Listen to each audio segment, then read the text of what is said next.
What are the factors responsible for their land alienation? Number one, ignorance and illiteracy. They don't know how to get registration. They don't know how to get land rights. They don't know how to claim their land rights. If the forest officials or forest people come and throw them out, they will go because of their innocence, because of their ignorance, because of their illiteracy.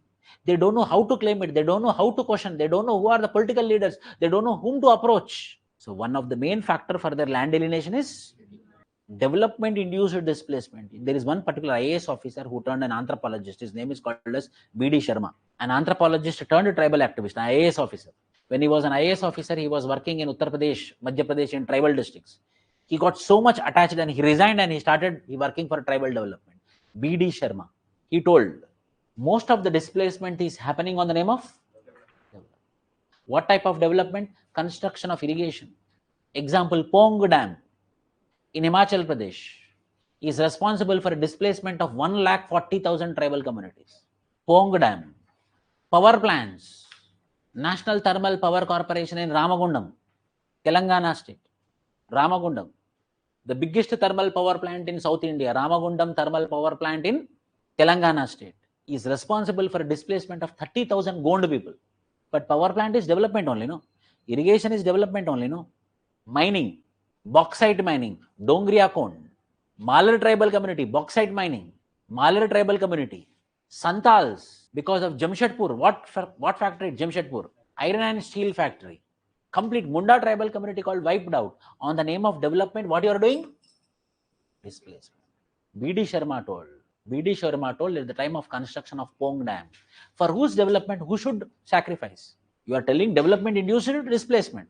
Now, Jawaharlal Nehru told, at the time of Pong Dam construction, Jawaharlal Nehru appealed to the tribals, please don't make law and order issue, please don't agitate.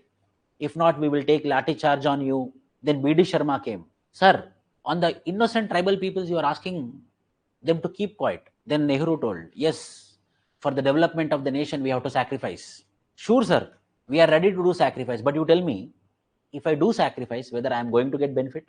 If I do sacrifice, at least my next generation are going to get sacrifice, are going to get benefit. For whose development, who should?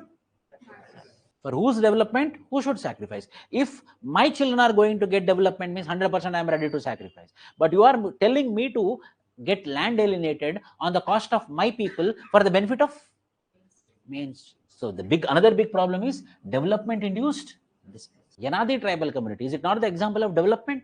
National Thermal Power Corporation, which is located in Ramagundam of Telangana state, is an example of development. On the name of development, you are displaced. Singareni collieries, very famous. Durgapur, Jamshedpur, Jharkhand, Odisha, Chhattisgarh, Telangana region, Chandrapur region of Maharashtra are very famous for what? Singareni collieries. Singareni collieries, huge lands. Deep forest once upon a time, completely under the control of Singareni collieries. What the Singareni collieries will do? Coal mining. When I'm doing coal mining, what I have to do? I have to dig, open cast mining. I have to dig. In the process of digging and getting coal, forest will be disturbed, people's life will be disturbed, but they are telling that coal is inevitable for national development. So development induced displacement.